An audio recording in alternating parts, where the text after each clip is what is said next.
Morning. Good morning. Good morning to you. And we're back. It's time now to hear more about Duke Week. And we're going to be talking with Fabian Norville. He's the Secretary Treasurer for the Duke of Edinburgh's International Awards Barbados. But what we're going to be looking at today is the award in the community and how it impacts on the various societies in Barbados. Good morning to you, Fabian. Good morning, Wendy, and happy Duke Week to everyone. Yes, happy Duke Week to you and all your Duke of Edinburgh awardees, as well as those currently enlisted. Now, how would you say this award actually impacts on the local community? Okay, sure. So, as you know, there are four main areas of the program, which would be skill, voluntary service, physical recreation, and adventurous journey, along with a fifth at the gold level, which is the gold residential project. Now, most persons would be aware of the award based on the adventurous journeys component. Persons would be hiking and camping um, in the areas with their green backpacks sometimes. This particular section is not only about developing their navigation and camping skills, but their teamwork and leadership skills, their planning and problem solving, of course, their creativity and ability to adapt in various circumstances. And of course, these are many of the skills that many employers are really desirous of. However, the voluntary service section also has an opportunity for uh, where participants are encouraged to give regular service to their communities in some way. This often happens through some of the national events that the award participants are having involved in. If you've been given a bottle of water, for example, during the first Caribbean Walk for the Cure, it's very possible that it was an award participant that would have done that. We would have also been engaged in painting projects with the Child Care Board, the beach cleanups with the Caribbean Youth Environment Network. There would have been also a number of fundraising ventures that we would have been involved in for both local and international charities. Okay. Animal care and rescue with Right. the Sea Turtle Project, RSPCA, and the various animal sanctuaries. So the award tends to be involved in a number of areas across the board. Okay, and they're all uplifting, I realize. Now, you have something called the theory of change in terms of how the award works and the people you partner with. Explain that to me a bit. Okay, sure. So the theory of change basically outlines what we as the organization put in and what is the general overall impact both on the community. So if you can start, we will have a situation where participants would undertake regular activities in these areas. They would, as a result of develop some social and emotional capabilities such as confidence, managing their feelings, communication, problem solving, as we just discussed. But beyond that, it means that they have improved employability and earning potential, improved physical health and fitness, of course, improved mental health and emotional well-being, increased engagement in charitable and community causes, improved environmental awareness and impact, and increased social cohesion. And that's for them. And then for the community at large, we have the value that is produced through improved health and well-being of the participants, which, as we are discussing recently with regard to NCDs, that can be a very important thing to consider.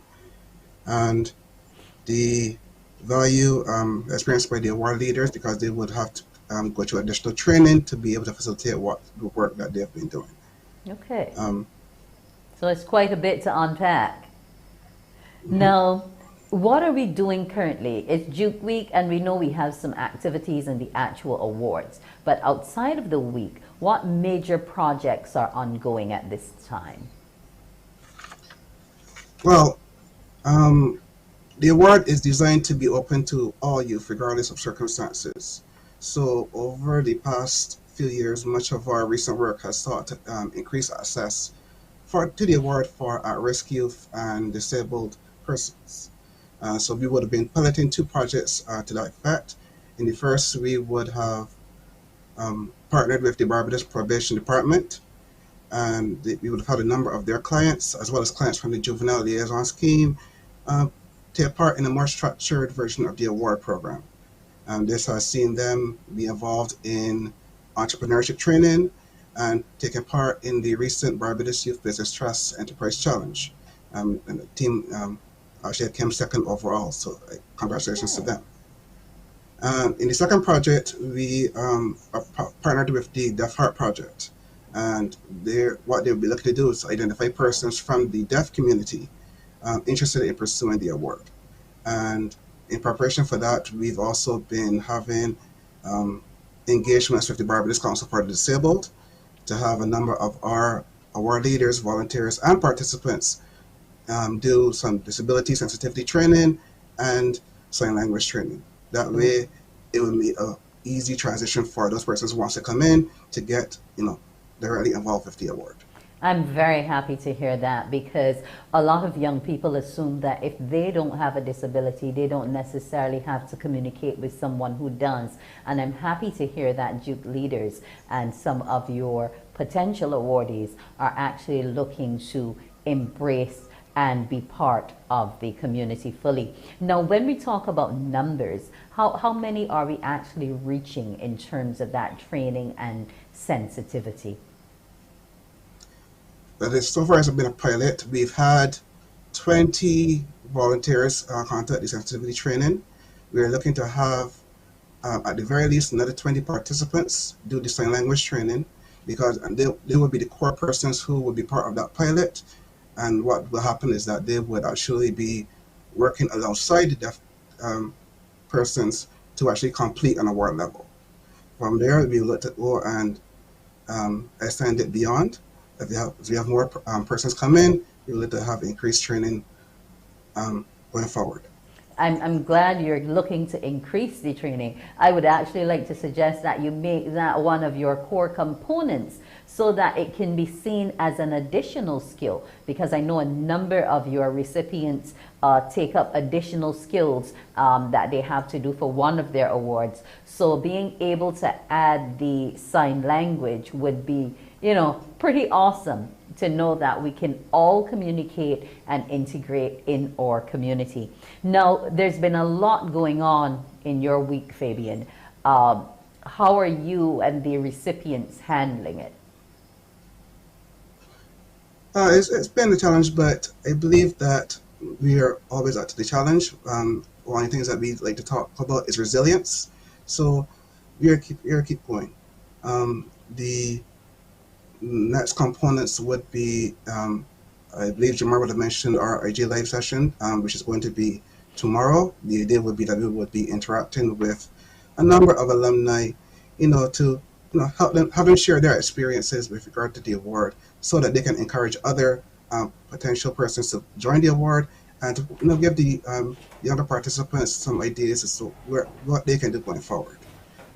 Beyond that, there would be our trustees are actually looking to have a fundraising golf event later on in the month. So much of the work beyond that would be preparing for that. Now, in terms of alumni, how many of those who pass through actually return to help further the cause? What's that uptake rate like? Okay. It's interesting because a number of our alumni, well, a lot of our award leaders are in fact alumni. So we would have a number of areas where we have the National Award Council. Most of the persons there who manage the operations of the award in Barbados are alumni. We also have our expedition panel, which would be the group that's responsible for training and assessment of the Adventurous Journey session. They are almost entirely award alumni who would have had those experiences. And beyond that, we do have a good portion of persons who provide support for the award, whether it be in terms of funding or mentoring of participants as we go forward. Okay, so you have probably over 75% return rate in terms of commitment to seeing the program continue. I believe so, yes, please. Yeah, well, continuity is always good. Now, finally, what else would you want us to know about what's going on and how the awards are going to be helping our community going forward? You mentioned a number of charities, but are there any others that are going to benefit directly and within the near future? I'd say that um, any grouping that is interested in working with the award, we will welcome them on board. There's always opportunities for persons to come in and engage with us. The participants are always looking for opportunities to go and assist in the community. So we will welcome them on board at any point in time. Okay, well, I'm happy to hear that. Here's wishing you success in your online forum, also with your actual awards. Congratulations to all of those who have been awarded.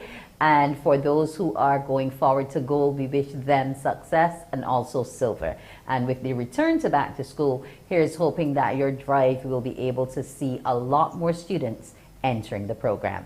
Fabian Norville, I want to thank you so much for joining us this morning on Morning Barbados. Have a great morning. Thank you, and the same to you. Well, Morning Barbados will now look to see what news is new with Shane Seeley. Morning, morning, morning.